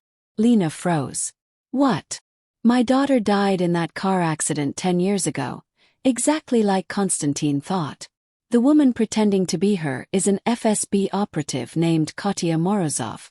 She was surgically altered, given my daughter's memories through interrogation of people who knew her, and planted to destroy my son." "That's impossible." "The FSB has been trying to dismantle the Russian criminal networks in this city for 15 years. Not to stop crime but to control it. To replace independent operators like Constantine with people they control. Katya was their weapon." "Why tell me this?" Natasha pulled out a folder and placed it on the counter. "Because 6 months ago I started investigating. Used old contacts, favors, money. And I found proof. DNA evidence showing the woman in federal custody isn't my daughter. Testimony from the surgeon who altered her face. Records of the real Katya Morozov's training." Lena opened the folder. Page after page of evidence. "This could free Constantine. It could do more than that. It could bring down the entire FSB operation, expose corruption at the highest levels. But it requires someone brave enough to bring it forward. Someone the authorities would believe. Why not do it yourself? Because I'm a ghost. Officially dead. My testimony means nothing. But yours. The woman who helped capture Katya. The woman whose daughter saved Konstantin's life. You have credibility. Lena stared at the documents. If I do this, I put a target on Mila's back. The FSB doesn't forgive. If you don't, Konstantin spends the next 15 years in prison for crimes orchestrated by the very people who are supposed to stop them. And the FSB continues to operate unchecked. That's not my problem. Isn't it? You told my son some people are worth saving. Did you mean it? Or was it just pretty words? Lena's hands trembled. All she wanted was peace. Safety. A normal life for her daughter. But Natasha was right. If she walked away now, everything Konstantin had sacrificed meant nothing. What do you need me to do? 2 weeks later, Lena sat in a federal courthouse. The evidence spread before a grand jury. Natasha's investigation. DNA proof. Testimony from a defecting FSB agent who confirmed everything. Rachel Chen sat in the back of the room. Her face pale as her entire investigation crumbled. The lead prosecutor studied the documents. If this is true, if the woman we've been holding isn't Irina Volkov, then the entire case against Konstantin Volkov is compromised. Not just compromised, Lena said. Fabricated. The FSB used Katya to manipulate him, to force him into situations where he'd be vulnerable. Victor was their inside man. Everything was designed to destroy him. And the murders he committed. Self-defense. Protection of his organization. He's not innocent, but he's not the monster you think he is. The prosecutor was quiet for a long moment. Where is Natasha Volkov now? I don't know. She gave me the evidence and disappeared. 3 days later, Konstantin walked out of federal detention. All charges dropped pending further investigation. The FSB operation exposed. Katya Morozov in custody facing espionage charges. Rachel Chen was suspended. Her career destroyed by her proximity to the conspiracy. Lena waited outside the courthouse with Mila. When Konstantin emerged, squinting in the sunlight, he looked like a different man. Thinner, older, but alive. Mila ran to him without hesitation. You came back. He knelt and caught her, holding her like she was made of glass. I promised I would. Mama said you were in timeout for grown-ups. That's a good way to put it. Lena approached slowly. Konstantin stood, Mila still in his arms. Your mother came to see me, Lena said. I know. She sent me a letter. First contact in 20 years. She saved you. You both did. He set Mila down gently. I don't know how to repay that. You don't have to. Just be the man my daughter thinks you are. And who's that? Someone who makes the world a little less dark. Konstantin looked at Mila, then at Lena. I'm leaving the life. All of it. No more organization. No more violence. I'm done. What will you do? I don't know yet. Something honest. Something that won't get me killed or imprisoned. He smiled slightly. Maybe I'll sell flowers. Despite everything, Lena laughed. You wouldn't last a day. Probably not. But I'd like to try. If you'll teach me. Mila grabbed both their hands. Does this mean we're a family now? The adults looked at each other. A killer and a widow and a little girl who'd saved them both. Maybe, Lena said softly. If we're very careful and very lucky. And very brave, Konstantin added, looking at Mila. I'm always brave, the little girl said. You taught me that. No, Konstantin replied. You taught me. They walked away from the courthouse together, into a future none of them could have imagined 6 months ago. The FSB operation was dismantled over the following year. 17 agents arrested. Countless criminals freed or retried. The city's underworld restructured itself without Constantine at its head. And in a small flower shop on a quiet street, a former mafia boss learned to arrange roses while a widow learned to trust again, and a little girl learned that sometimes the most broken people could become whole if they were just given the chance. 2 years later, the restaurant was modest, nothing fancy, but the food was good and the prices were fair. Lena sat at a corner table, watching Mila, now 10 years old, read a book while waiting for their dinner. "Mama, can I get the pasta?" Lena's breath caught for just a moment. Then she smiled. "Of course, baby." The door opened. Constantine walked in. His hair longer now. The tattoos on his hands faded from laser treatments. He wore simple clothes, worked construction during the day, and helped Lena with the flower shop on weekends. He'd never be fully free of his past. People still recognized him sometimes, crossed the street to avoid him, whispered when he passed. But he was alive. And he was trying. He slid into the booth beside Mila, who immediately leaned against him. "Did you finish the delivery?" Lena asked. "All done. Mrs. Patterson loved the arrangement you made for her anniversary." "Good. That's good." They ordered food. Sat together like a normal family. Almost normal anyway. Constantine still had nightmares. Still woke up in the small apartment above the flower shop reaching for guns that weren't there. Lena still flinched at loud noises, still checked the locks 3 times before bed. And Mila still asked questions that were too perceptive for a 10-year-old. "Do you miss it?" she asked Constantine suddenly. "Being the boss?" "Mila," Lena warned. "It's okay." Constantine looked at the girl who'd saved his life. "Sometimes, when things are hard, when money's tight, part of me misses the power. The control. But then I remember what that power cost. The people I hurt. The person I became. And I realize I'd rather struggle and be human than thrive and be a monster." "You were never a monster," Mila said firmly. "Monsters don't jump in front of bullets for little girls." Constantine's eyes glistened. "You have too much faith in me. You have too little faith in yourself." Lena watched them, her daughter and this man who'd somehow become essential to both their lives, and felt something warm settle in her chest. Love. Unexpected and complicated and real. They'd never officially defined what they were to each other. Constantine lived above the shop but kept his distance, afraid of tainting them with his past. Lena let him, understanding that some wounds took longer to heal. But there were moments. His hand on the small of her back when she carried heavy boxes. Her coffee waiting for him every morning. The way Mila called him Kostya, the name his sister had used, reclaimed and made new. Small moments that added up to something neither of them had the courage to name. Their food arrived. The waiter placed pasta in front of Mila.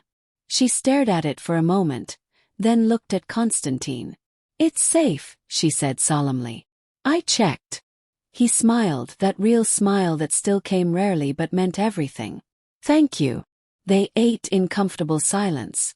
Around them, other families did the same. Normal lives. Normal problems. After dinner, they walked home through streets that no longer felt dangerous. Mila held both their hands, swinging between them. "I have a school project," she announced. "We have to write about heroes. Real ones, not from movies." "Who are you writing about?" Lena asked. "Both of you. Mama, who stayed strong even when Papa was mean.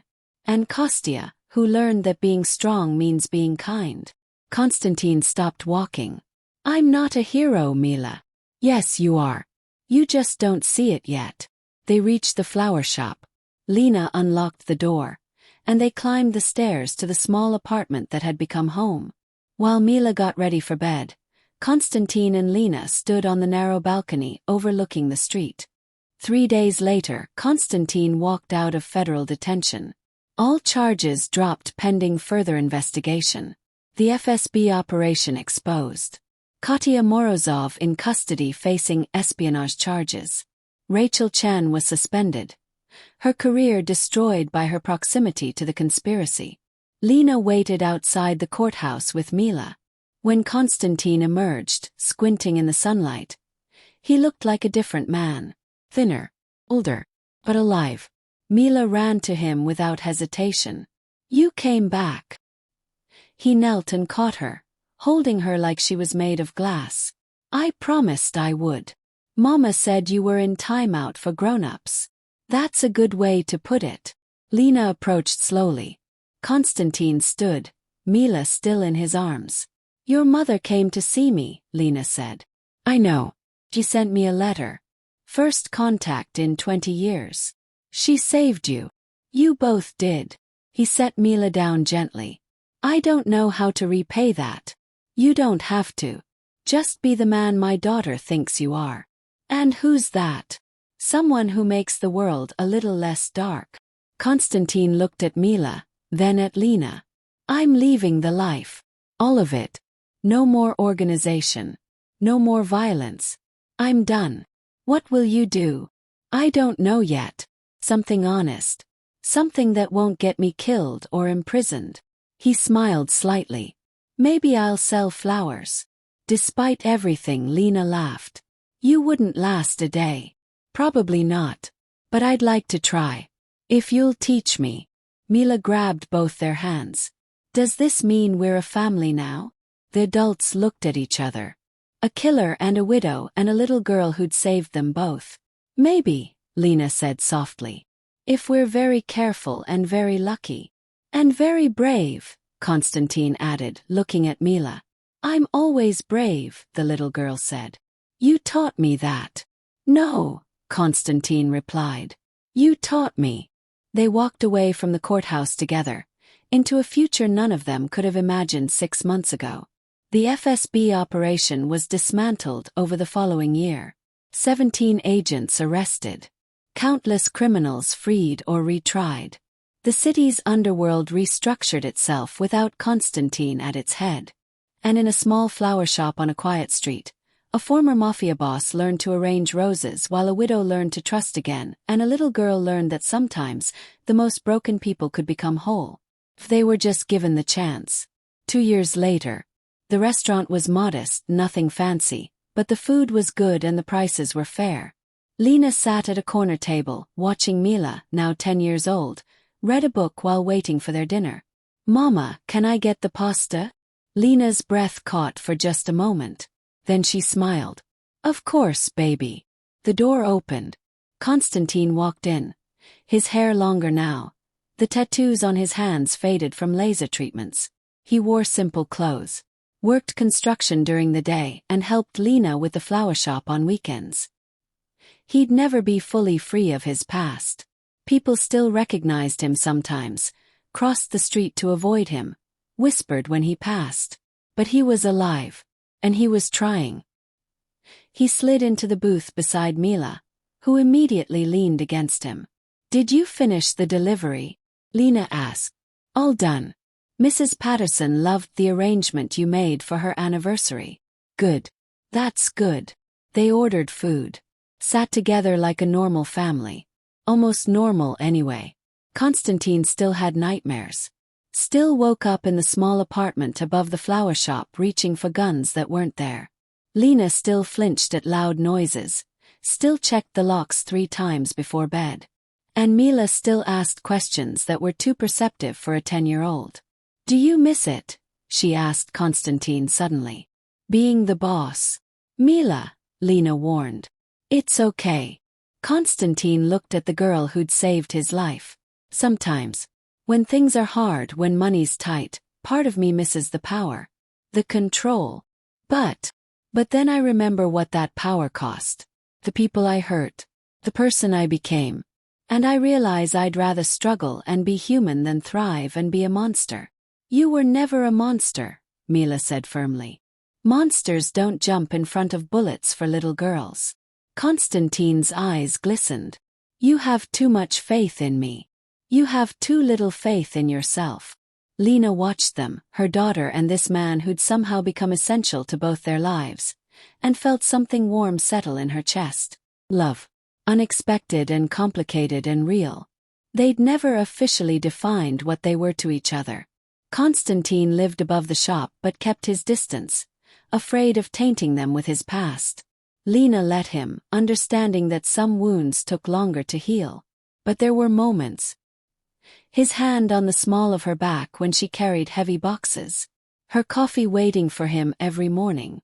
The way Mila called him Kostya, the name his sister had used, reclaimed and made new. Small moments that added up to something neither of them had the courage to name. Their food arrived. The waiter placed pasta in front of Mila. She stared at it for a moment, then looked at Konstantin. "It's safe," she said solemnly. "I checked." He smiled, that real smile that still came rarely but meant everything. "Thank you." They ate in comfortable silence. Around them, other families did the same. Normal lives. Normal problems. After dinner, they walked home through streets that no longer felt dangerous. Mila held both their hands, swinging between them. "I have a school project," she announced. "We have to write about heroes. Real ones, not from movies." "Who are you writing about?" Lena asked. "Both of you. Mama, who stayed strong even when Papa was mean. And Kostya, who learned that being strong means being kind." Konstantin stopped walking. "I'm not a hero, Mila." "Yes, you are. You just don't see it yet." They reached the flower shop. Lena unlocked the door, and they climbed the stairs to the small apartment that had become home. While Mila got ready for bed, Konstantin and Lena stood on the narrow balcony overlooking the street. "She worries me sometimes," Konstantin said quietly. "She sees the best in everyone. The world's going to hurt her. Probably. But she'll survive it. She's tougher than she looks. Like her mother." Lena looked up at him. In the streetlight, his face was softer than it had been 2 years ago, the violence slowly leaving his eyes. "Do you ever regret it?" she asked. "Giving up everything. You could have run. Could have rebuilt somewhere else." "Every day," he admitted.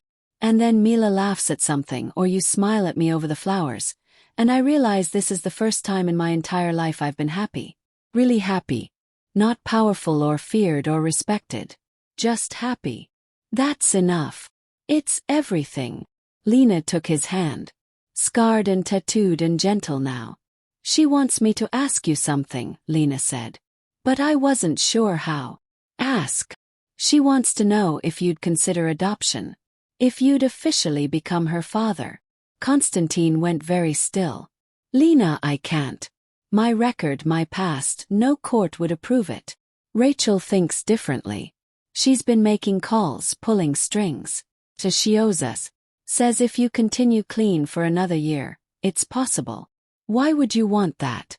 Want me legally tied to her?" "Because you already are.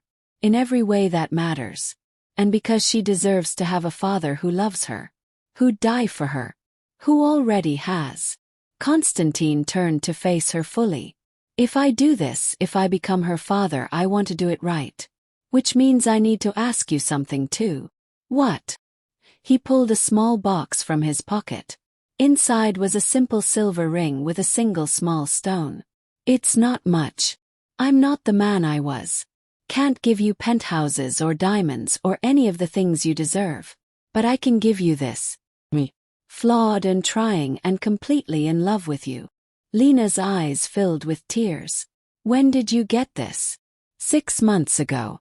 Been carrying it every day. Waiting for the courage. "And what gave you the courage tonight?" "Mila. She told me this morning that you were sad because you thought I didn't want to stay. So I'm asking. Lena Karev, will you marry a reformed monster and let him spend the rest of his life proving he can be the man you both deserve?" Lena kissed him. There on the balcony above a flower shop in a neighborhood that didn't know their story. "Yes."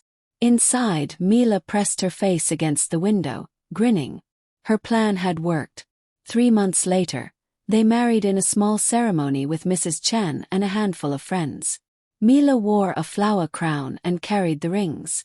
The adoption went through 6 months after that.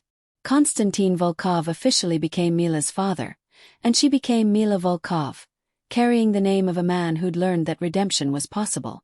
They never forgot the cost. People lost. Victor. Irina, who'd really been Katya, now serving life in federal prison.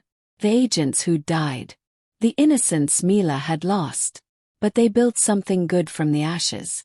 A family born from violence and fear and impossible choices. A life that shouldn't have worked but somehow did. And on quiet nights, when Konstantin couldn't sleep, when the nightmares came, Lena would hold him and whisper the same words Mila had said 2 years ago. Some people are worth saving. And he'd believe it. Almost. 5 years later, on Mila's 15th birthday, a letter arrived at the flower shop. No return address. Foreign postage. Inside, a single line in handwriting Konstantin recognized immediately. I'm still alive, brother. And I'm still watching. Give my love to your family. Perhaps one day we'll meet again. Your sister Irina. Konstantin burned the letter without showing Lena. But he doubled the locks on the doors and started teaching Mila self-defense. Because the past never stayed buried. And some debts could never be fully paid. But for now, in this moment, they were safe. They were together. They were home. And that would have to be enough.